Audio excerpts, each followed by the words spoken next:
Roman Empire merupakan salah satu peradaban terbesar sepanjang sejarah yang melahirkan banyak karya sastra, musik, seni, dan pengetahuan-pengetahuan baru tentang pengobatan. Karya pemikir besar filsuf Yunani kuno seperti Socrates, Hippocrates, Plato, Aristoteles. Lalu apa yang membuat Romawi maju?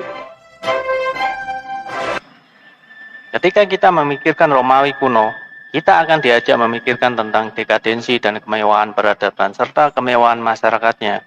Apa yang tidak kita pikirkan adalah adanya perbudakan yang membuat semua ini menjadi mungkin. Kemajuan kerajaan Romawi tidak lepas karena adanya perbudakan. Perbudakan menjadi salah satu bagian penting dari ekosistem, bahwa 1 dari 5 warga di Kekaisaran Romawi adalah budak. Hal tersebut sangat umum, bahkan Kaisar Nero pernah disarankan oleh penasihatnya bernama Seneca untuk membuat proposal yang bertujuan untuk membedakan antara budak dan orang-orang atau masyarakat berdasarkan pakaiannya. Jadi, banyak sekali slaves yang ada di lingkungan Kekaisaran Romawi. Namun, hal itu bisa menjadi bahaya besar di akan datang jika budak-budak mengetahui dan menyadari bahwa jumlah mereka cukup besar, yang kemudian dengan mudah bangkit melawan tuannya. Tapi, pertama-tama bagaimana caranya orang-orang Roma mendapatkan banyak sekali budak? Dari mana mereka mendapatkan budak sebanyak itu? Budak-budak tersebut diambil dengan beberapa cara.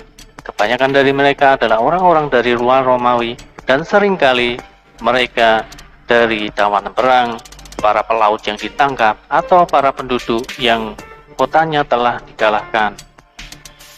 Namun, ada juga yang dijual oleh bajak laut sebagai bentuk perdagangan. Beberapa dari mereka dilahirkan dan menjadi budak. Bahkan ada dari mereka yang menjual dirinya sendiri untuk membayar hutang yang menggunung.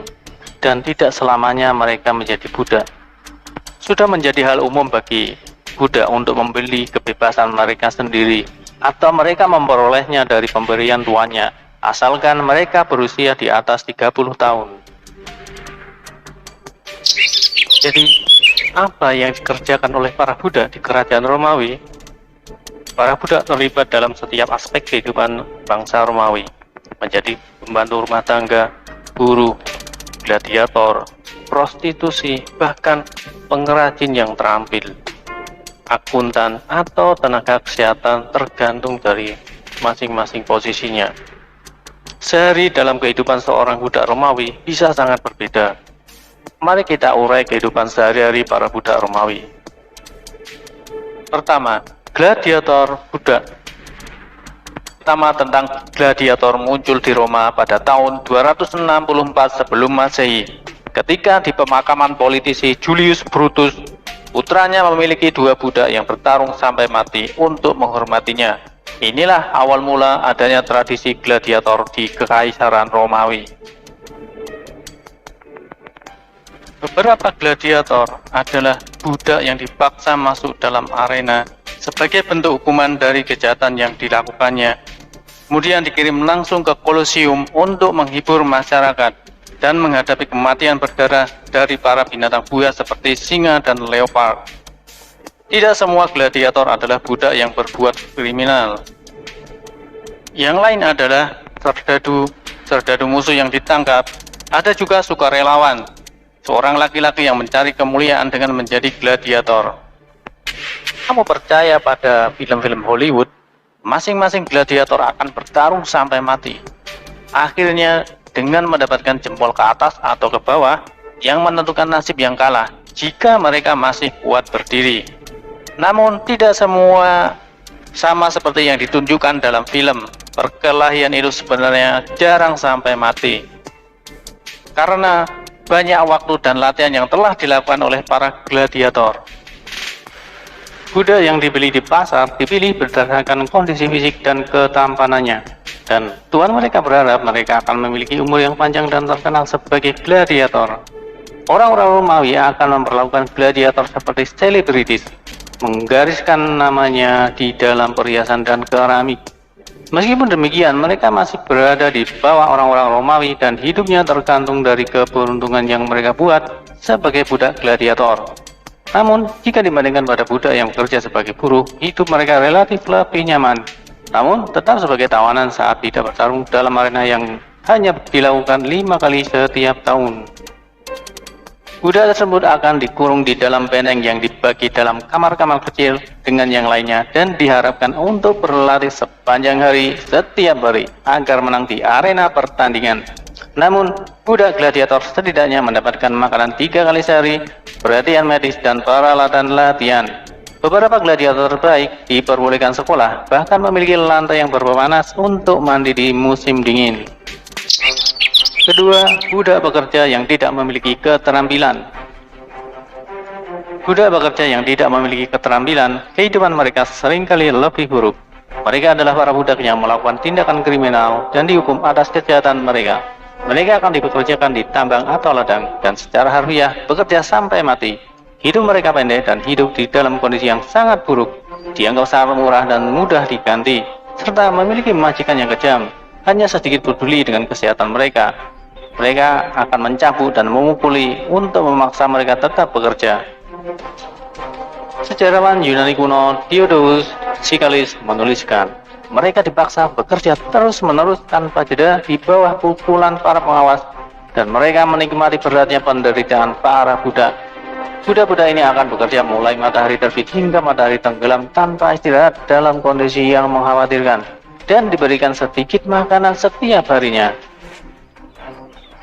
Mereka selalu dalam kondisi yang terrantai, bergandengan dengan 5 orang, meskipun sedang dalam keadaan tidur, serta di kepala mereka diberikan cap dengan nama majikannya supaya mereka tidak bisa melarikan diri.